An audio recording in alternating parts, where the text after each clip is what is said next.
Ngayon makapanayam natin live via Zoom si Jody Peralta, ang gold medalist sa 2024 Asian Youth and Junior Weightlifting Championships. Hi, good morning! Jody, kumusta? Good morning po. Okay naman po. Ayun. Yan, Jody, may pasok ka na ba? Buti na napagbigyan mo kami for this interview. Meron naman po. Meron daw siya. Kaso lang po wala Nakita ko Uy! parang kakagising. Eh, hindi, parang kakaligo lang ata niya. Partner, alis na ata siya. Sana hindi ka malate sa class mo ha, Jody. Pero pag-usapan natin, well, you've earned a lot of medals and recognitions, Jody. Pero kwentuhan mo naman kami, paano ka nahilig sa weightlifting at ilang taon ka nung nagsimula ka dito? Nagsimula po ako nung 8 years old po. Nahilig sa Nung weightlifting? nakita ko po si Ate Heidi sa weightlifting, parang nainganyo po ako. So, Alright. Pero, Jody, para sa'yo, no, yung matanong ko lang, no, experience mo dun sa Asian Youth and Junior Championship sa Qatar, pwede mo ba ibahagi sa amin kung ano yung mga paano mo nakuha yung medalya doon at ano ba yung mga na-experience mo doon na pinakagusto mo, yung mga memorable para sa'yo doon? yung ano po, hard training lang po. Tapos, pakinig lang din po sa mga payo ng mga coaches. Lalo na po sa coach ko po. Tapos, yung experience ko dun po sa laro, halos may kaba. Siyempre po, hindi naman po maiwasan yung kaba po pag nasa laro. Pero okay naman po siya. Jody, ilang tournaments na ba yung nasalihan mo bukod dito sa isang international, no? Pero ano ba yung pakiramdam na mag-compete sa ibang bansa na inire-represent mo yung Pilipinas? At saka paano ka ba nagpe-prepare sa mga tournaments na to? Bale, 3 international na po yung napagsulihan ko po.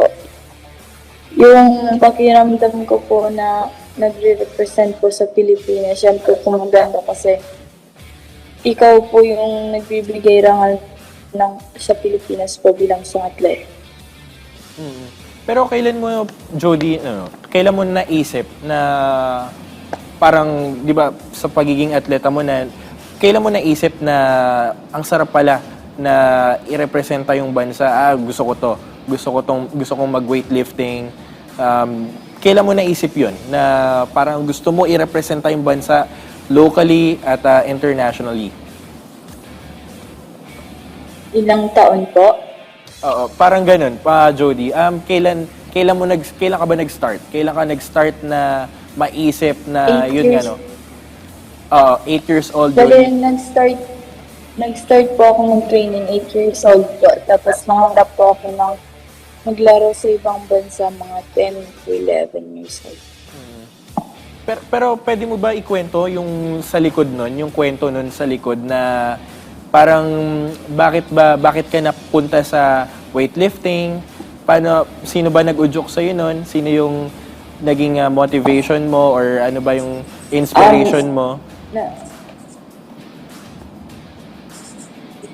Ano po, naging motivation ko po sa weightlifting ko, yung pamilya ko po, then yung coach ko, mga kaibigan ko po, ganun.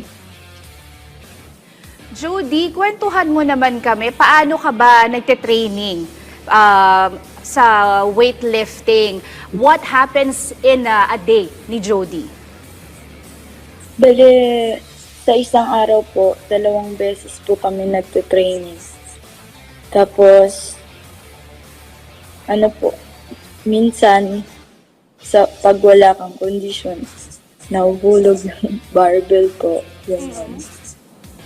Pero hindi ka ba nahihirapan kasi estudyante ka pa lang, Jody, pero nagko-compete ka na. Paano mo nababalanse yung pag-aaral mo at saka yung pagte-training mo at a very young age? Ano po, modular lang po kasi ako ngayon kasi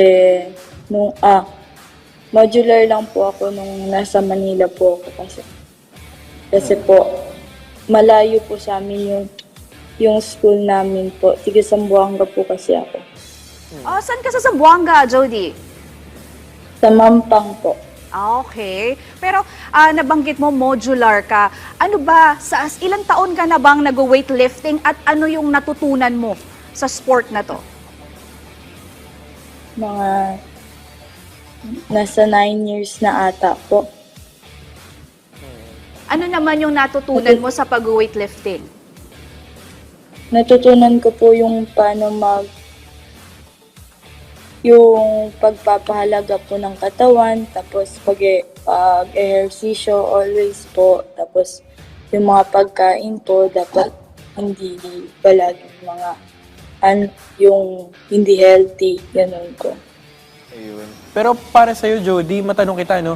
Sabi mo kasi hindi ka masyadong kumakain ng mga hindi healthy. Pero para sa age mo, no, medyo mahirap para sa atin, no? Mahirap Opo. para sa atin yung mga bata, no? Pero para sa'yo, Jody, paano mo nababalanse yun? Na hindi kumain ng mga, kumbaga, parang junk foods na madalas. Turuan mo nga ako, Jody. Minsan lang po ako kumakain ng mga parang junk foods, ganun. Parang sa isang weeks po, 3 days po ako kumakain ng junk foods, ganun. 3 days? Pero, Grabe, 3 days, pero pwede na rin yun. Pwede na rin yun. Pero siguro, isang buong araw ako kakain ng junk food. Hindi, pwede mo yan isama sa goals mo ngayon, Paolo, di Oo, ba? yun na nga. Baka siguro 3 days sa kanya. Baka gawin kong 2 days na lang. Tingnan natin. Oo. Oh. Pero eto, Judy, alam namin na Heidi Lindia scholar ka. Ano ba yung pakiramdam? At saka yung experience mo sa IWF na tournament, kwentuhan mo kami, how was your experience at ano ba yung iniisip mo tuwing nagko-compete ka? Pero unahin muna natin, you as a being Heidi Lindia scholar. Maganda po maging scholar po ni Ate Heidi po kasi nakakatulong na po yun sa panggastos po sa pang-eskwelahan po, tapos nakakatulong na din po sa pamilya.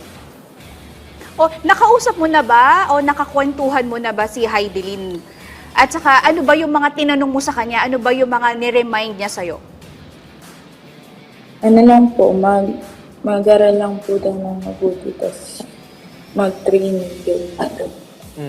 Oo, partner, nakausap niya na kasi nung nakaraan, di ba, Jody, confirm ko lang, doon ba kayo nag-Christmas party or bagong taon ba yun? Kasama si Heidi? Dito po sa Zamboanga. Oo, sa Zamboanga, doon sa gym nila, yung pinatayong gym ni Heidi Lin doon sa Zamboanga City. So, nagsama-sama sila doon. So, ikaw ba, Jody, pwede mo ba ibahagi sa amin kung ano yung hindi mo malilimutang sinabi sa'yo or mga words to ponder para sa'yo ni Ate Heidi mo? Maganda lang po, yung pag-ensayo lang po, tapos i-balance daw po yung pag-aaral tsaka yung ensayo. Ayun. Judy, ano yung mga naging challenges mo as a weightlifter? At paano mo na-overcome? Siyempre, hindi lahat ng competition na ipapanalo, nagiging successful tayo. So, paano mo na-overcome yung ganong challenge? Tiwala lang po sa sarili, tapos makinig lang po sa mga sinasabi ng coaches. Tapos, ginagawa ko din pong inspiration yung pamilya ko, yung coach ko po. Tapos, pag kinakabahan po ako, sinisigaw lang po para maging okay po. Ano yun? Ano Jody? sinisigaw mo? Yung pang-iwas lang po ng kaba. Okay. O, pang-release, di ba? O, bilang atleta, partner, alam mo yan. Yung para matanggal yung ano mo. Yung kaba. Ganun. Yeah, Parang mga ganun. ganyan lang. Paano, partner? Ha? Ay, ganun. Hindi, pero Jody, paano ba yung ano mo? Dito sa pagiging atleta mo, no, at an early age, no, ano pa yung mga gusto mong marating if ever in the future, national team, ano pa ba gusto mong salihan ng mga competitions in the future?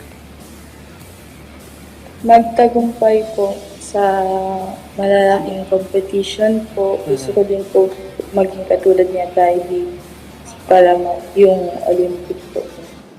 Oo. Ayun, kasama rin ba sa goal mo, Jody, na maging Olympic medalist balang araw? Yes po. Ayun. Anong gagawin mo Sana. anong gagawin mo ngayon para makarating doon sa goal mo, Jody? Mag-ensayo lang po, mag-ensayo lang po ng mabuti. Saka makinig po. Tsaka yung katawan ko po, dapat alagaan ko po ng mabuti. So, Jody, ikwento mo naman sa amin, ano yung naging experience mo sa last na tournament, yung IWF, kasi naka-bronze ka doon, di ba? So, paano mo ba minotivate yung sarili mo na makuha itong award na to? Mag-focus lang po sa laro. Tapos, huwag po isipin yung mga kalaban. Ganun po. Huwag isipin yung kalaban. So, paano mo ginagawa yon? How do you stay focused? Ano lang po,